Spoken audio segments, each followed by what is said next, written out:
Greetings, all Baruch alumni joining us this evening. Welcome. Welcome, everybody. My name is Greg Leparati. I'm Associate Director of Alumni Relations here at Baruch College. Pleasure to have you all with us this evening. I hope everyone's doing well, despite the fact that it is pitch black by 3:30 p.m. every day the past week. I think hopefully we're all hanging in there as we adjust to this new period. So thank you very much for joining us this evening.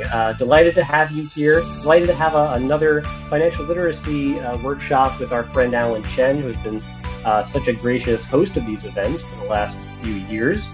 I have 2 quick ground rules before we begin the session. If you could please mute your microphones, that would be great, just to make sure no ambient noises get in the way and distract anyone. You can leave your cameras on, though. In fact, I encourage you to do so, since it's great to see our alumni's smiling faces during this presentation. Makes it feel like we have a real audience in front of us. And if you have any questions throughout the presentation, please direct them to the chat bar. The chat bar Alan will be monitoring. He generally can answer the questions during the presentation, but if any other questions pop up that maybe get missed, there will be time at the end for a dedicated Q&A. I also want to remind everyone that we will be sharing this recording after the event. Probably in a few days after, we'll send out an email thanking everyone with the link. So we will definitely share the video. So no need to worry about that. And if you miss anything, you'll get the video. So just wanted to now introduce our speaker, Alan Chen. Many of you may know him by now. He's been doing a number of these presentations with us for a few years. We're so glad that he's joined us for these events. He's a graduate of Baruch College himself and Macaulay Honors College. And you would think after graduating from a business school like Baruch, he would know how to manage his personal finances. But it turns out after he graduated, he did not really know what to do with the money he began earning. Financial literacy is not a skill that's really taught in schools. So Alan, who comes from a low-income family, had seen firsthand the negative effects of poor money management and not saving for retirement. So he basically rolled up his sleeves and became an armchair expert on financial literacy. And his goal now is to help other Baruch alumni and other people realize their financial goals and to retire happily. He also makes YouTube videos, has a blog, and he is a software engineer by day at Rent the Runway. So we're really pleased to have Alan here. We're going to be talking about how to spreadsheet your budget. Really important topic. We've actually done this topic previously, but Alan has a lot of new and great insight that he's always ready to share, oftentimes drawing from his own experiences. And of course, we'll be sharing a template as well for you to start making your own spreadsheets. So once again, thank you for being here. And I'd like to pass it over now to Alan. Alan? Hey everyone, thanks Greg for the introduction. Spoiler alert, there will be an Excel spreadsheet or Google Sheets. So if you're an Excel wizard, this is going to be a great workshop for you. If you're not, that's fine too. It should be very guided spreadsheet, so it shouldn't be too crazy. Just out of curiosity, if you could tell me in the chat, who does have a budget right now and does keep track of their expenses, both money coming in and just money leaving their account? Just out of curiosity, just so I have a good idea about the audience and who we're working with. Use Mint. Great. Mint is a great tool. I have a budget, but I don't keep track of what I spend. That's one way to go about it. I mean, if you're below the budget, you're good, right? Nice. It's awesome to see that folks are, wow, 3 savings accounts. Wow, y'all have a budget already. Why are y'all here? You never need me.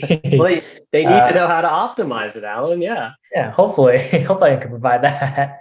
But another quick introduction for what budgeting has done for me and a little more of my background, right? So like Greg mentioned, I do come from a low-income background, and I have non-English speaking immigrant parents.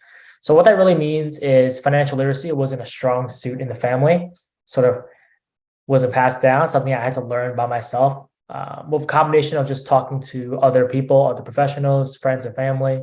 Well, family is more friends than family, if anything. And part of that was understanding budgeting, right? I graduated in 2017 from CUNY Baruch.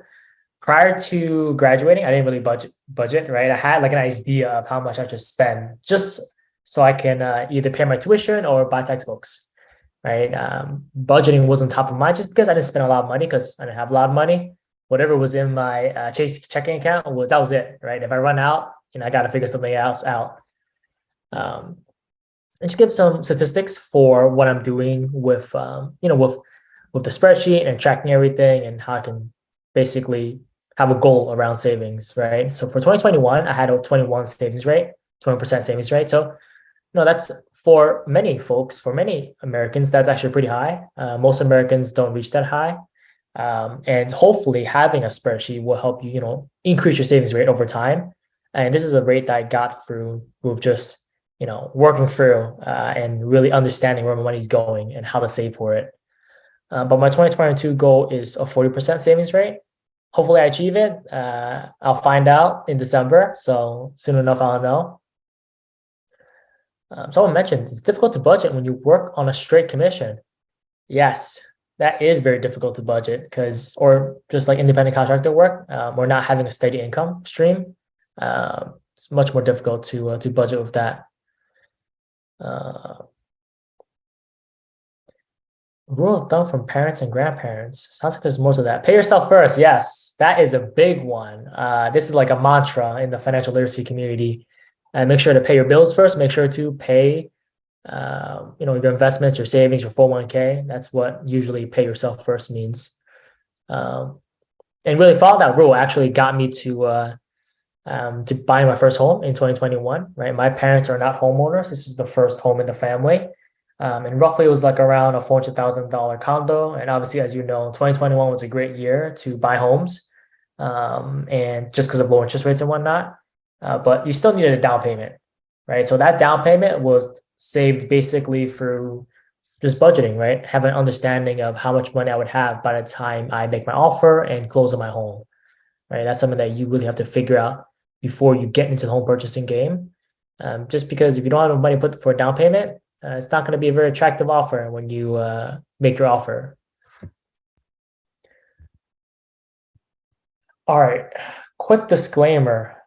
This presentation references an opinion, right? So I'm not a financial advisor. Most importantly, I'm not your financial advisor, right? So definitely make sure to do your own research before making any financial decisions based on, budgeting and whatnot. But it's a huge thing to just be aware of, the fact that this is more of self-driven and you should do your own research. All right, with that out of the way, here's a question here. What does your savings rate goal include? 401k, HSA, personal savings? Yes to all of that. My personal savings rate includes all of that. Specifically for me, I calculated out of my gross salary, right? So I'll never reach 100% savings rate, right? Because taxes will always take a chunk out of that, at least with how my current income comes in. So that's a big one. But the spreadsheet will also show how the savings rate is calculated, right? So you'll get to see how I calculate it. It may not be the preference for you, so feel free to modify the spreadsheet if you have the spreadsheet knowledge to do so. So a big thing here is there's a lot of different ways to budget. I tried a good chunk of these approaches. Someone mentioned Mint. Mint is a great way to budget, especially if you're looking for an automated solution.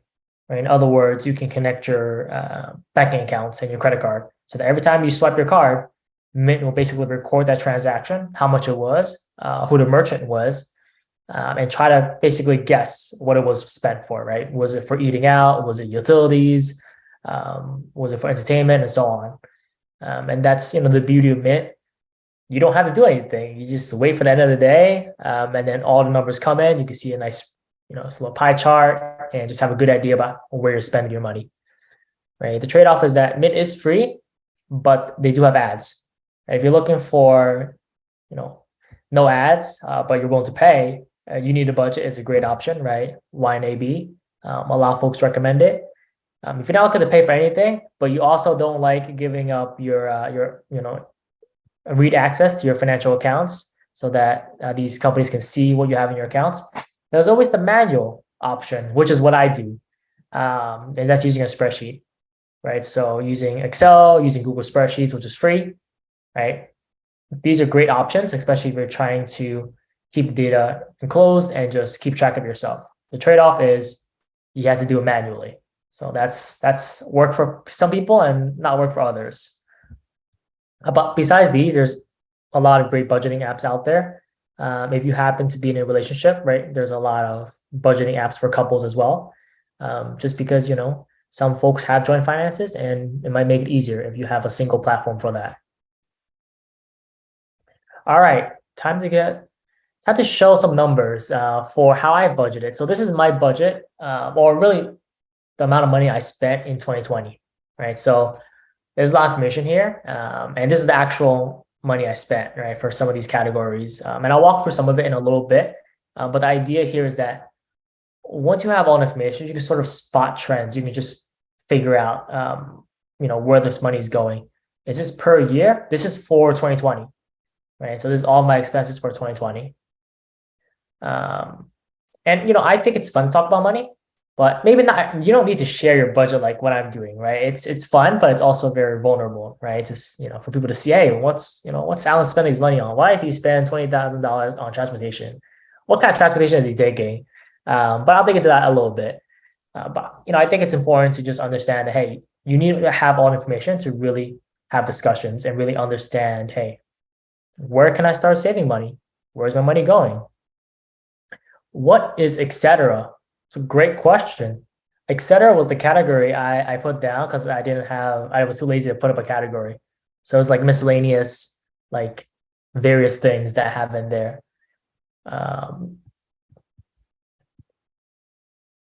But I'll definitely go back to that budget in a little bit. So hobbies is a good one. Yeah, my hobbies are in there as well. Part of etc. But this one thing is important to say that the truth is scary, right? But knowing nothing is crippling. Right. Another way to put it is if you don't know where your money's going, how can you afford to save, right? How can you figure out how much you can save per month so that you can really figure out what your saving goals are and financially plan, right? You need to figure out, am I putting money into my 401k? Is it enough money? Can I afford to put money in my 401k? Can I afford to buy a house, right? All these questions can't really be answered without having a budget and understanding where that money is going, right? The biggest thing, like someone mentioned in the chat, is pay yourself first, right? Once you pay yourself first, you can truly understand, hey, I have XYZ amount of money left over for the month. Now I can put that money towards various financial goals, whatever those may be. And it's really understanding, the right approach to it and where to fund that money afterwards. But you can't think about that before you have a budget and you really understand where that money is. And, it is scary because what if you're spending too much money eating out and now you think about cutting back? Well, those are tough conversations you need to have, right? That's just one example. There are many other examples out there. Great advice. Use your credit card statements, annual summary to help you categorize what you do. Yeah, a lot of credit cards basically have these statements to help you figure out, where you're spending your money. That's a huge one. Saving is a discipline that you should start at a very young age. I agree. The younger you start it, the better it is. It's a good pattern good behavior to practice. All right, so the benefits of budgeting. Well, a lot of you budget already, so I feel like I'm just preaching to the choir now, but I might as well say it. I think the big part is that you want to keep track of your money down to the penny, right? This can help with a lot of things. A good example is, one good example is fraud, right? The money that's coming into your account, is it the expected amount of money you would expect to see for that month? Are you paying the proper bills and everything? Is there a payment you don't expect in your account? Right, really keeping track of your money and where it is going is very important. Right, so part of this, I set up credit card alerts on my credit card. Right, so if anything above $1 gets charged to my credit card, I know right away, right, through a text. And sometimes it's fraud, sometimes it's not. Right, but it's important that you catch that early on, and that's part of just keeping track of your money, and it's a good behavior and a pattern to adapt to. And part of that is just knowing how much comes in and how much goes out. Might be a little bit difficult for folks who, mentioned in the chat, if you commission or if you're an independent contractor or if your income's not steady, right? Or it's very fluid, right? Which makes it much more difficult to understand how much is coming in, which makes it much more important to plan, right? And to have a larger emergency fund and saving that as part of just understanding budgeting, right? And where to allocate your money.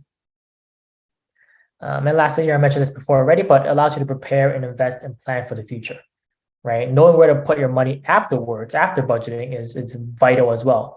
but you can't have that conversation without having the money in the first place, right? Or understanding where it's going.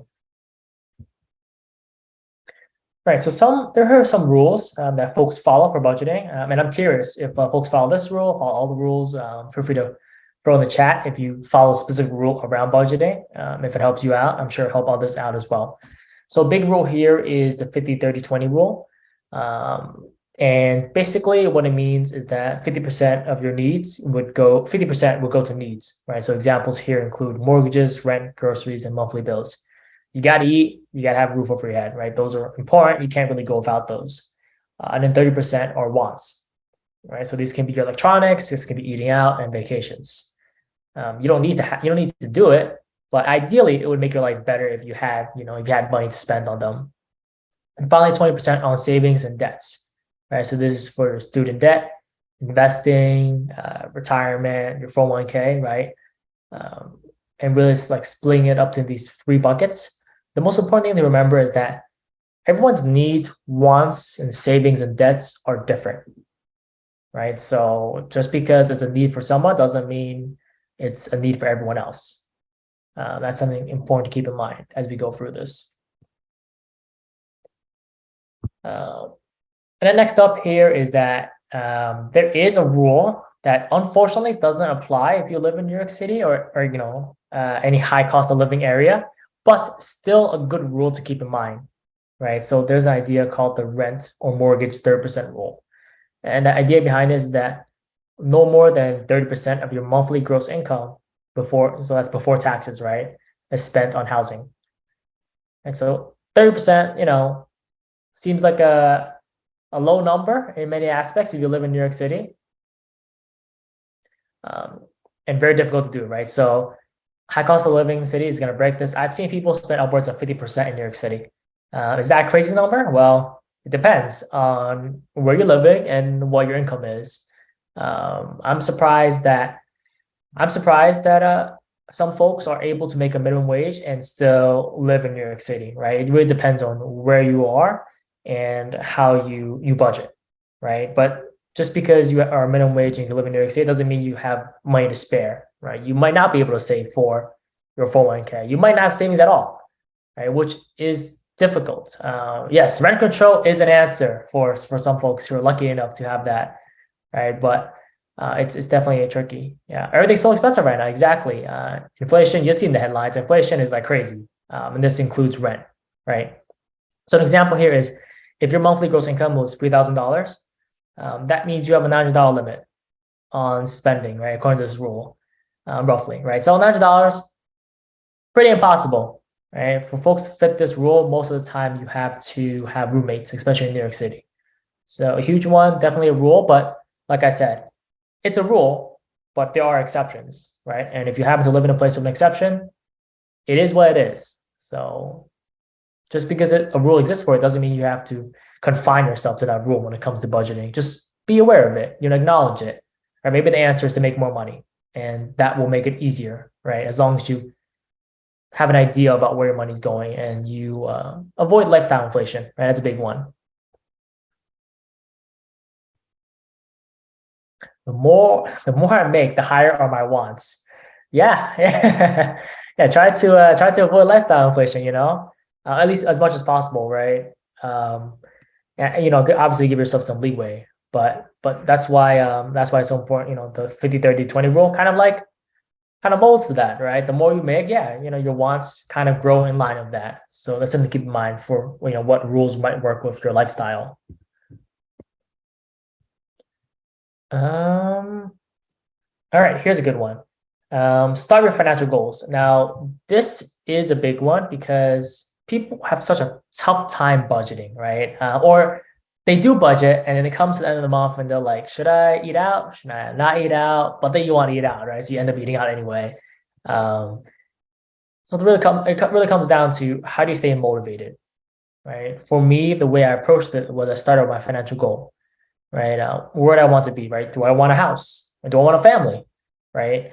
And how much money do I need to save for that goal, right? For a house, you think about down payment, for a family, well, you think about a whole bunch of other composite costs that come into that. So there's a lot more planning into that. And it's really figuring out, how much money was that money amount, and then how do you get there, right? If you save $500 every month because you stop eating out, how many months of not eating out would you need to do for you to basically save enough money for a down payment, right?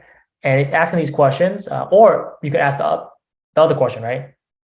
How much more money do I need to make for me to save enough, right? So you sort of get these motivations and try to figure out what is your financial goal. It's a good question. Do you look to plan based on your age and life cycle? Yes. Yeah, I think that's a big one. All of us, hopefully all of us are going to retire, right? So that's like a number somewhere around 59 and a half to 70, right? Most folks probably retire around 65, right? Or 62. So because you're thinking about retirement, you sort of have to plan around your age, right? That's unavoidable. Retirement is going to be one of these financial goals. But unfortunately, since retirement is a financial goal that's so far away for so many of us, most Americans don't start saving for retirement until, in their 30s or 40s, right? So if you haven't saved for retirement, you're not out of the norm. Unfortunately, it also means you're probably not saving enough if you're an average American when it comes to retirement, right? The stats aren't looking great for average Americans. But that's very important, right? Age-based planning is a factor here.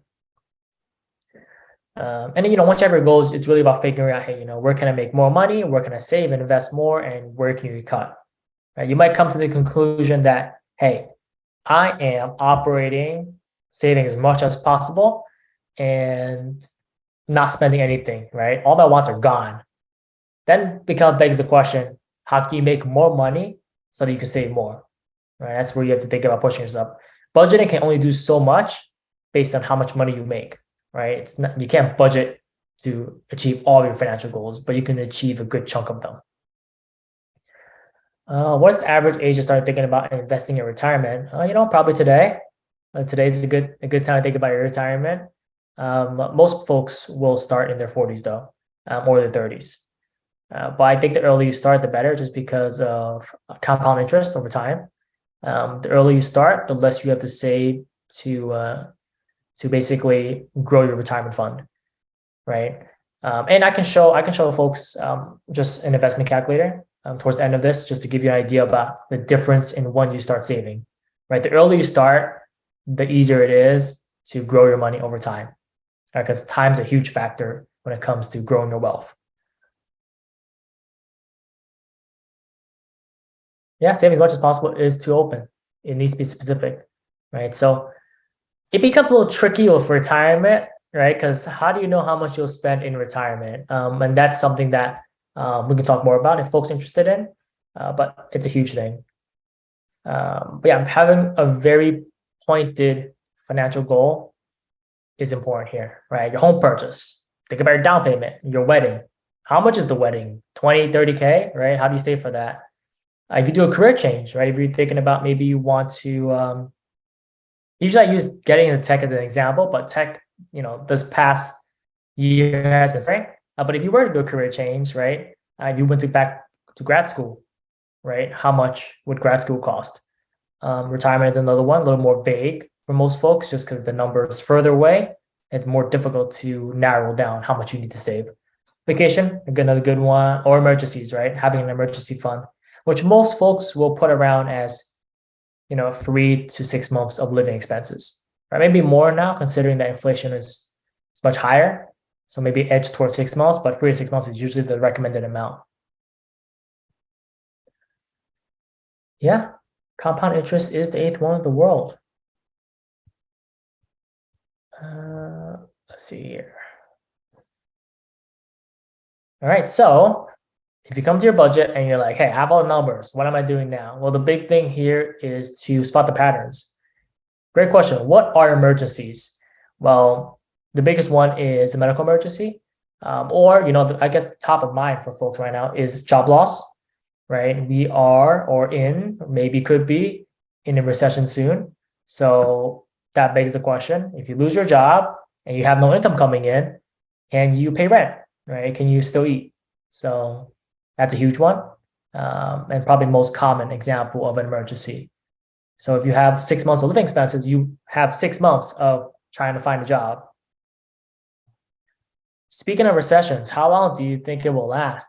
Well, what a great question. I think anyone that answers this question is gonna be wrong, because we don't know how long it's going to last.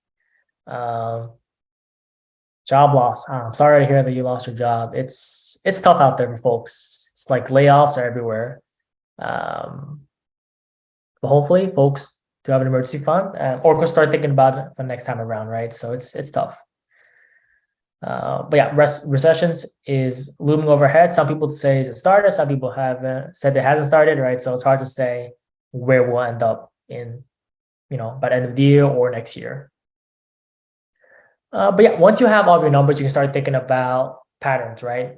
The biggest one is looking at subscriptions, right? If you see a subscription, Netflix, Disney Plus, or any like other online subscription, think about how you can cut it, right? Think about sharing with friends. I know that Netflix is experimenting with removing subscriptions for folks, or removing the idea of sharing with friends, right? That's tricky, difficult, but they haven't done it yet. So I would still take advantage of it as much as possible. Another one is recurring expenses such as coffee, eating out, the gym, right? And when I say the gym, I mean if you don't go to the gym but you have a gym membership, you should get rid of the gym membership. I know they make it difficult. I know you have to come in at some gyms, but it's important that you remove recurring expenses that you don't use. Coffee's a tricky one, right? Some people need coffee to survive, some people don't, right? So if that's something that's a need for you, then it's a need for you. Right? If you need to function, that's different. Yeah, go through your credit cards. If you get a monthly charge, figure out what those are. And if you need to get rid of them, just cancel them. You can also Google free movies. Not saying I support that, right? But it is an option. Uber's a big one, right? Folks love to Uber. Yeah, a big one here is just categorize your necessary and unnecessary expenses. Remember, it's different for everyone, right? It's understanding what do you actually need to function and what you don't need as much. All right, like I said, I'm back to my budget again. And I know the $20,000 in transportation isn't there, but I'll tell you anyway, since I mentioned it. I purchased a car in 2020. That's why there's a $20,000 charge. So in case those folks are interested. But otherwise, so this budget is for my wife and I, right? So she's a coffee drinker. I'm not, but we spent $855 on coffee for the year. You don't need that much coffee, but she needed it to function. So, we got the coffee, right? So, that's where we can talk about, hey, some are needs and some aren't. And it really varies, right? Some stuff that we could have gone without is probably bubble tea, right? I don't need to drink $439 in bubble tea for the year, right? Eating out was also a big one. We could have definitely cut back on that and spent more on groceries, right? So definitely a huge one. But, looking at where you're spending your money and what are high categories and trying to cut back is a big one. And for us, this is how we figured out, hey, let's eat out less. Let's save more for groceries, right? And this plays a major part. Yes, bubble tea is life. A big problem if you live near bubble tea and you keep drinking it. But yeah, bubble tea was something that played into this as well. Yeah, but once you have the budget, start looking at it, start seeing what the patterns are, and start trying to figure, hey, where am I spending too much money, and where you can start cutting. Or categorize it, right? Say, hey, I want to cut this, but I need it, so I can't cut it. So where else can I cut? All right, so this is what the spreadsheet would look like. This is basically all dummy data, but this is what it would look like, completely filled out and color coded. So yes, invite your friends over for a potluck dinner. That's one way to get free meals. Well, you're cooking yourself too, but minimize the cooking for yourself. But this is one example of just a spreadsheet in general, which I will walk through in a little bit. So let me send this link as well. There you go. So that is the link to the template. I call it a financial summary because I guess it's more of a financial summary than budgeting because it tries to give you a more holistic view of everything. But basically, all these fields are configurable, and not to you until you make a copy of it, right? So click on this link, and once you click on it, it'll be like, hey, you want to make a copy? A Google account is free, so go ahead and just make a copy of it. And then once you make a copy, you have full editing rights, right? If I have people change it here, then everyone's going to have different numbers. And also, your financial information, you should keep it private. So make a copy and then you can go from there. So, you have all this data here. You can change it. You can change your savings goal, the year, fixed expenses, variable expenses, so on. And, your payment method. I like to keep track of which credit card I'm using for everything. Okay, so once you start inputting numbers, you'll start seeing these fields populate, specifically these fields. Fixed expenses, since they're fixed every month, they're going to be more or less the same. So you can just drop the number in, same for income. And a 401k is also here along with HSA if you have that. If not, just put a 0 or just delete the column, right? Either way is fine. And then your savings rate gets calculated, right? Once you start filling everything in. But the raw transaction table is where you put in your variable expenses, right? What do you spend throughout the month that you don't really have a good track of, right? Like it's not a utility bill, it's not revising, you're not paying for that, it's not a phone bill, so it's going to vary throughout the month. Like eating out would go here. If you're a student, buying textbooks would go here, or Uber, Lyft would go here. And then once you put those numbers in, it should populate on this chart, right? So let's say I put, today is 11/15. I'm modifying a sheet, but I will delete it so folks can have a clean record. Well, let's say food was something, right? And you can put eating out, right? It doesn't have to be just food. Can I share the link again? Yes. Let's say the amount was, I spent $10 on bubble tea and I paid in cash, right? So let's just say bubble tea shop, right? I mean, add notes if you want, but once you put that in, you can see here, hey, I spent $10. So that's how much I spent bubble tea in November, right? Or at least for food. You can go to this spreadsheet if you're curious for the pivot table. And then there's other, you can go to the pivot table and just get a good idea about how the money is being used or how the data is sort of populating, but eventually it does filter over to the template, right? So once you fill everything out, you should get sort of a savings rate, right? Whatever that number may be. Let's see if I put in say I made $200, right? So then you have a 95% savings rate because you spent no money. How would you put a new category? Great question. Let me show folks that right now. And this session is recorded, right? So if you're like, hey, I'm lost, find this point right here in terms of how to add a category. So you can add a new category for expenses and variable expenses, right? So I would just say copy it down. And just copy these fields down and, fixed expenses. Let's see, debt, right? You can say debt's a fixed expense. You pay a fixed amount every month, for example. And in the variable category, you can say, well, I put bubble tea. So let's just make a new category for bubble tea, right? Let's say I drink so much bubble tea that I have a category for it. And you can put whatever budget you want. So, let's say I only want to spend $35 for bubble tea per month, right? And over your yearly template, all you have to do is literally just say, hey, I'm going to add a new row below. And you just literally copy this and drag down. And you'll have debt auto-populates. One thing to keep in mind is that you probably want your summary to update. So just make sure that you change this to be, B13 because it's a new row. But it'll be very obvious if your numbers aren't adding up, right? And then once you have that, you can just drag across. And same thing here. You're literally doing the same thing. So happy people are sharing the link for me. I don't have to do any work anymore. I appreciate that. Thanks, folks. And then for this, you throw in another row. You're like, hey, let's drag down. Make sure you get this budget as well. You got 35 there, and you got your bubble tea. Simple as that. And just making sure that you have the sums there as well. And that's how you add a new category. You can remove, delete savings as you want. Just make sure the sums are added as well. Let's see here. How did you copy it down?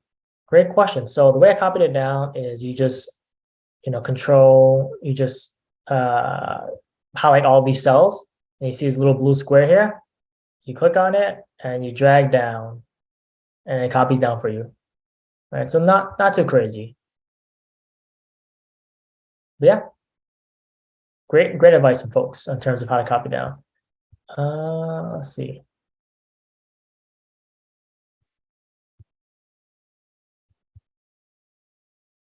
Some questions here. Good idea to do monthly to keep on budget. Many folks do this annually and then budget on the monthly average.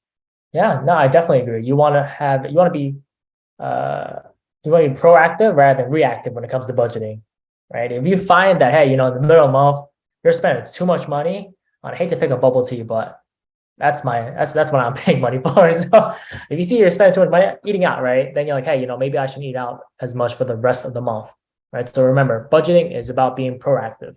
If you're reactive to it, it's really hard to budget because where's the money going? If you only look at the end of the month, you can only adjust for the following month, which is not bad, but always better to be proactive.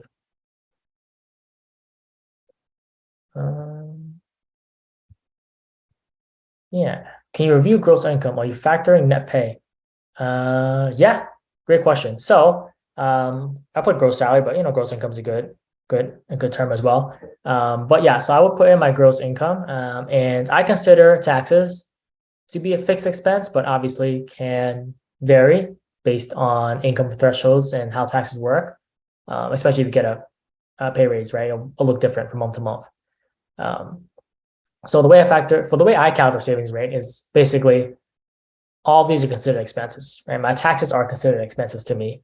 And I factor it out as I include that. So gross salary is before taxes, right? This is the number you see your gross pay on your paycheck, and a number at the very end of all the deductions, all taxes and savings and so on is your net pay, which isn't really described here because it's sort of factored into the formulas is one way I would put it. Are taxes property taxes? Not here. Taxes are more of like income taxes. But if you want, you can add a category for property taxes, or you can just put it in the same category, right? Either way, I think it's fine, depending on how you want to do it. But that's the beauty of a flexible sheet, right? If you want to change it, go ahead, and you can modify it as needed. So I'm going to go ahead and undo those new categories for any other folks who get the spreadsheet and copy it later on, just so there's any confusion there.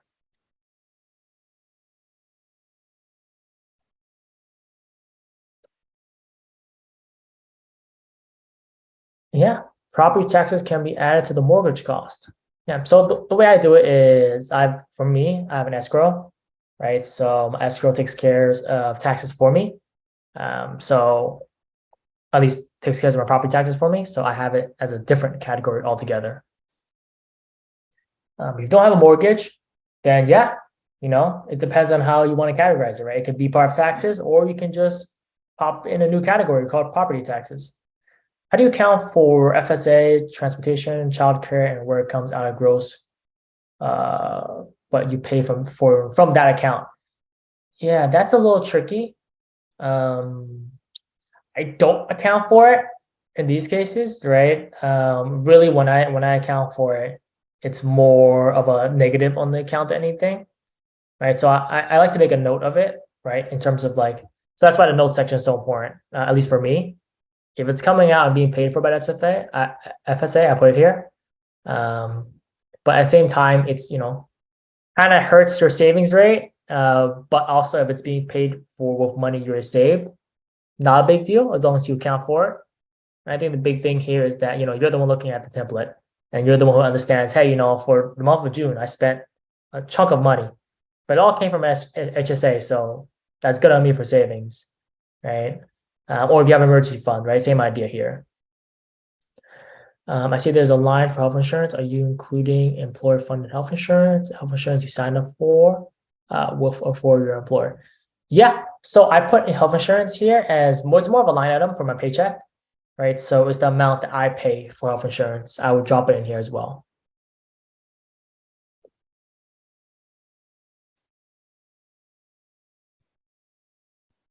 Yeah, just because it helps me, since it comes out of my paycheck anyway, it helps me sort of figure out where the money's going. Do you account for tax reducing items, pre-tax reductions? Yes, in a way, since taxes is in here, health insurance in here, all these other expenses and savings are in here.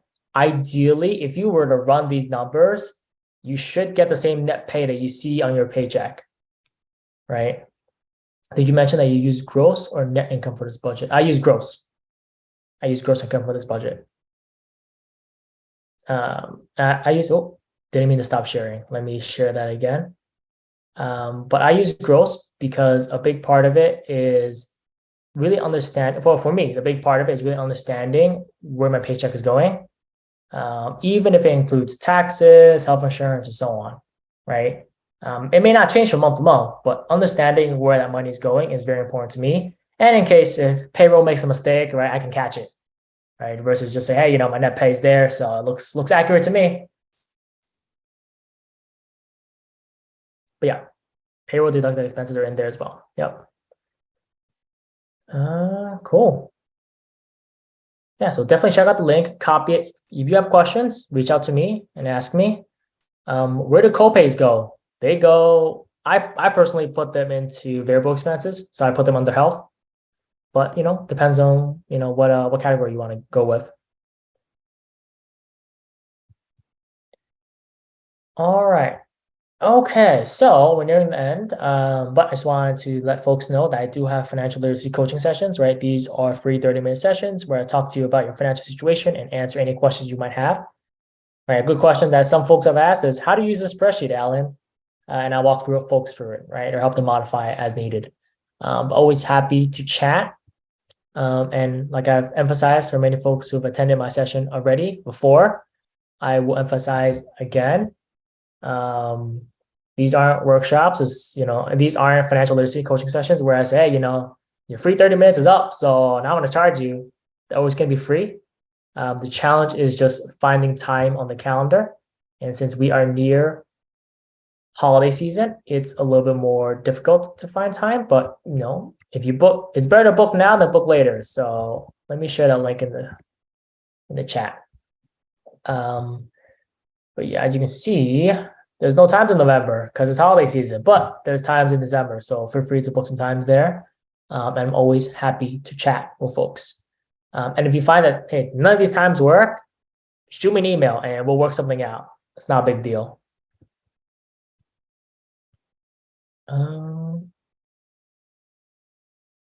Yeah. So some final lessons for folks to take away if they don't learn anything at all, or this is the final things you want to take away, is that you have the tools to start budgeting. It's all out there. It's free. It's you can use Mint, whatever you want. The important part is to start budgeting. Then you start asking yourself, does your budget fit into the 50-30-20 rule, right? Or any other rule as a guideline to get started. But once you have a good guideline, you can start, go off by yourself. If you have your savings goals and you have your financial goals in mind, then I trust that you know how to save for them. And if it's not 50-30-20, so what? Doesn't really matter. What's important is that you hit those goals and you can really map out and plan where your money's going. And that's really part of optimizing the flow of money to meet those financial goals, right? Investing it, saving it, and so on. Fourth thing here, schedule a financial literacy coaching session. I'm always happy to chat. Earlier you do it, the better. For those folks who do schedule a session, if you schedule a session and calendar invite is generated, I'm free. I'm not going to email you back and say, you coming? I'm just going to be there during that time. So make sure you schedule it and we should be good. And you also share this budget template with friends and family. It's out there. It's free. I'm not charging people for it. So you don't have to come to this workshop to use it. Friends and family, you think you need budgeting help, share it out with them. And finally, here's my email, which I will put in the channel as well. But also share my YouTube channel that I have not posted to oh, that's the wrong link I wanted to share. But yeah, and also my YouTube channel that I haven't posted to for over a month, but I should soon, hopefully, right? So We're gonna get Alan on TikTok next. That's what I think we need I don't know to about that. do. Thank you so much, Alan. I'm also going to put in the chat the link to register for Alan's next webinar with us about navigating an economic recession, which I think is going to be another fantastic one. Thank you so much, Alan. This has been fantastic as always. I always walk away from these thinking much more critically about my own finances, as I'm sure everybody here feels the same. And what's great is that by having these sort of regular webinars every month or a couple of months, it gets me thinking about my finances pretty frequently. So I hope everyone has similar feelings about that. So as I said earlier, we do have some time for questions. So if you have any additional questions, please ask them in the chat because we're here to answer those questions. Thank you again, Alan. Yeah, of course. While we're waiting for questions, someone did ask about saving for retirement. So we can walk through an investment calculator for any folks who are curious about why it's important to start saving early. All right, so before I answer those questions, let me quickly do this. So let's say you start from zero, right? And you're saving for 30 years, right? Retirement's far off. Your return rate is 7%. And you contribute $500 every month at the end of the month, right? So over a 30-year period, you would end up with $584 on average, right? $584,000 on average, right? Not saying that you end up with this exact amount of money when you retire, but if you invest in S&P 500 on average, historically speaking, you will land on this number at some point in real returns, right? So if you want to land this number and you invest it much later in life, let's say you only have 15 years to invest, you want to hit the same exact number and you start from zero, right? And you only have 15 years to invest versus the 30, right? Half the time. You would need to contribute $1,879 versus the original $500 to reach that same number, right? So that's why it's so important to start early when it comes to investing for retirement. You don't dump, a large amount of money in every month, right? Good. Start small and build up over time. But you'll see that why time is such a huge factor when it comes to just growing your wealth. It's just a matter of, keeping your money in the market and watching it grow over time due to compound interest. All right, hopefully that answered some folks' questions about, why it's important to start early for retirement. Advice for keeping track of rollover expenses or savings on online items. Yes. Rollover expenses. What do you mean by rollover expenses? When you say savings online, do we mean sort of like you purchased it online, but they don't charge your card until a later date? Like Amazon, they charge it when they ship. Well, personally, I would just break it up across the month if that's the case, right? Or just have a set rule for when you input those numbers into your expenses. Easiest way to keep track of it is when it gets charged on your card or gets removed from your bank account, right? That's when I start recording it. Any advice on how to pay off debt? Higher interest rate or approach higher balance? So mathematically speaking, the higher interest rate is the way to go. But for folks who have a higher balance, it might be easier to pay that down first. But really, I believe it's like the snowball versus the avalanche approach when it comes to paying off debt. Let me see if that's correct. Versus avalanche debt payoff. But mathematically speaking, is the highest interest rate that should go first. Just because that will grow faster than everything else.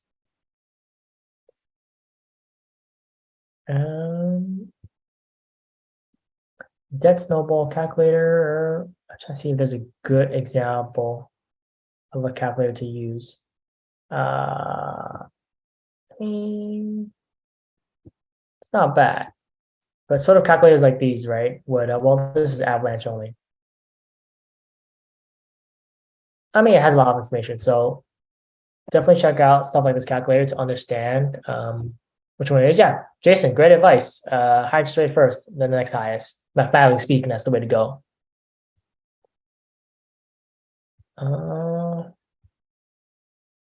We go.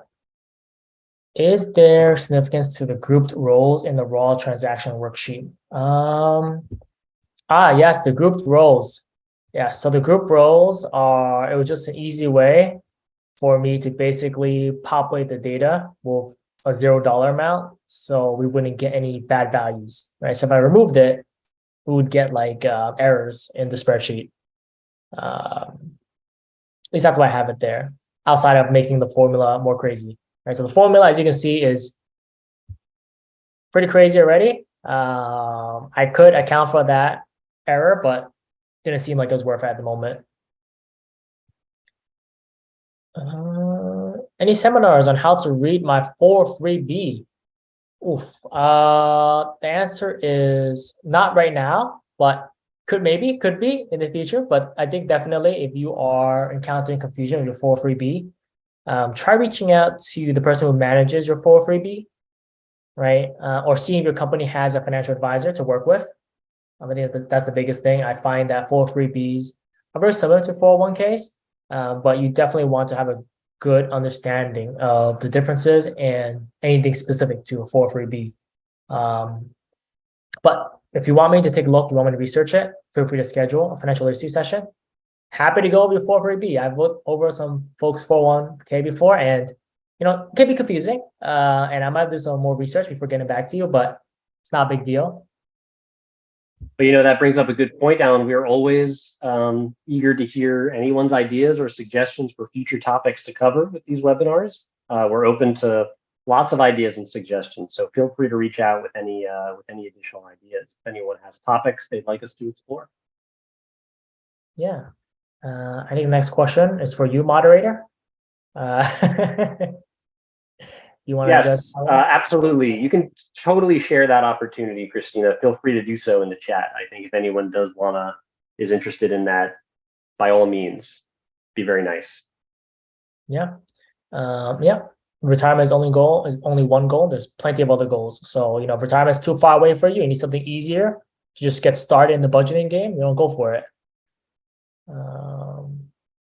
Like budget was 40, but you either overspent or underspent. How do you recommend carrying it over to the next month? I see what you mean. I don't carry it over because anything that I don't spend, I save for that goal, right? I try not to carry it over. The way I see it is if you overspent too much money on bubble tea, then you should not, you can spend less the following month. But if you underspend, you shouldn't say, hey, I have $5 left for the next month. Some people follow that budgeting method, and if that works for you, that's fine. But for me, if that's $5 I'm saving towards something else, right? And wherever my next financial goal is how I see it. Any restraint I can hold when it comes to spending cash, I just save it elsewhere rather than carrying it over. And if I overspent it, then I think to myself, hey, either my budget's not realistic, or I need to make more money, right? Because that's an expense that I need, or I need to cut back, right? So that's something to think about. When you say investing for retirement, it's diversified funds or is it like stock in a particular company? I follow mutual funds, right? So diversified funds is what I approach it with, just because I like to reduce my risk, and I don't think I'm a good stock picker. I've tried, I'm not good, so I've stuck to mutual funds just because they're proven, or historically speaking, not proven, wrong phrase. Historically speaking, they do grow over time, right? 401k, IRA. How do you decide between a Roth 401k versus just normal 401k? Great question. Long answer. There's a workshop on this particular topic that maybe Greg can find to further dive into these details. But it's the one about I think retirement planning.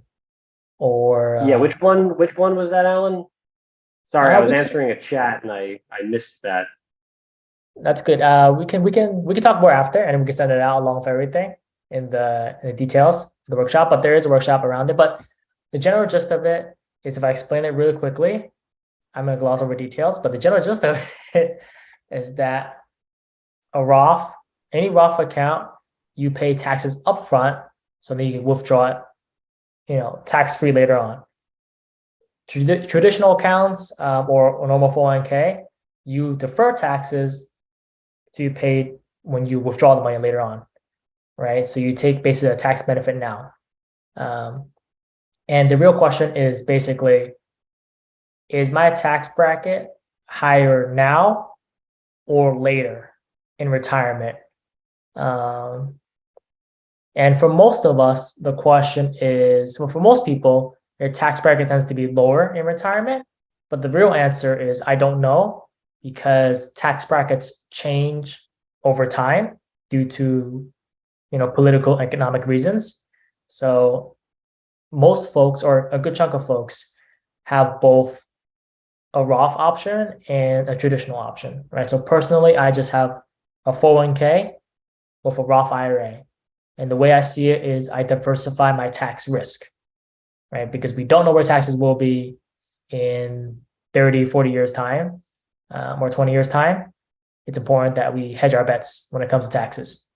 Generally speaking, if you think you'll be in a lower tax bracket when you retire, go with a traditional. If you think you'll be in a higher tax bracket when you retire, go with a Roth. And that's a general rule of thumb with some caveats. Alan, I did put in the chat the link to our YouTube playlist of many of our financial literacy webinars that we've previously done. That's on YouTube. So feel free to check that out, everyone. Also, Christina did post the job opportunity she had in the chat. You just have to scroll up a little bit, you can find it. I believe it's at Growing Up Green Charter School. So for those who are in finance, who maybe are looking for a new job or have recently lost their job, unfortunately, that's an opportunity to potentially look at. And yeah, definitely check out that YouTube link to see some of our past webinars with Alan. Yeah, awesome. Thanks for sharing. There's a lot in here. Awesome. It's a lot of me. So, and that's a playlist of just you, Alan. So yeah, the you're gonna playlist is just me. How wonderful. Yeah. All about Alan. Yeah, I mean, while we're at it, I'm gonna plug again. Subscribe to my YouTube channel, and maybe I'll put up another video. But if you don't subscribe, you'll never see the other video. Other than that, any other questions, feel free to ask it now or shoot me an email, and happy to chat. Thank you so much to everyone for joining us. I do have one last question that we'll end on, and this is just sort of a survey almost type question. We had a sizable amount of people in this webinar today. I'd say 80 or a little bit above 80 at one point. So definitely a lot of people have joined us. I am curious, would people enjoy a 6 p.m. start time for these better than 5:30 p.m.? Please put in the chat what you think would work best for you as far as timing. We found that in recent months, some of the online attendance has been a little bit down from where it was. And I think that might be because many more people are back in the office or have commutes going on at that time. So please put in the chat what you think would work. People love that 6 p.m. I'm getting some 6. We're getting a lot of 6. Yeah, Alan and I have been leaning towards 6 p.m. for futures. So yeah, yeah, should we use the next workshop to 6 p.m., Greg? We could do 6 p.m. for the next one. Yeah. This might make for all those who prefer 5:30, I hope 6 could still work. Yeah, that's a great point, Jason. That's exactly right. I think that for many people who work from home, they can do any time really, but yeah, after 7 p.m. for others. That's the one benefit of us sending out the videos afterwards, though, too. Yeah. So you can, as long as you register, you will be able to get something out of us. And of course, you can also check back on our YouTube if you don't even get to sign up. Thank you, everyone. Thanks for that feedback. Appreciate it. And thank you again for being here. Thanks for your participation. Really enjoyed it. This was a fascinating discussion, as always, with Alan. I know I'm going to be thinking a lot more about my finances until our next webinar with Alan in December. So thank you very much, Alan. Really appreciate it once again. Do you have any closing words you'd like to share? Yeah, I would say copy the spreadsheet and happy to help. And don't be afraid to start recording numbers. I think it's going to be an interesting and enlightening experience for many folks. And good luck. Thanks for coming. Thanks, Alan. Thanks, everyone, again for being here. Hope to see you at another alumni event soon, and hope you have a great rest of your evening. Take care. Bye, everybody. Thanks again, Alan. See you soon. Take care.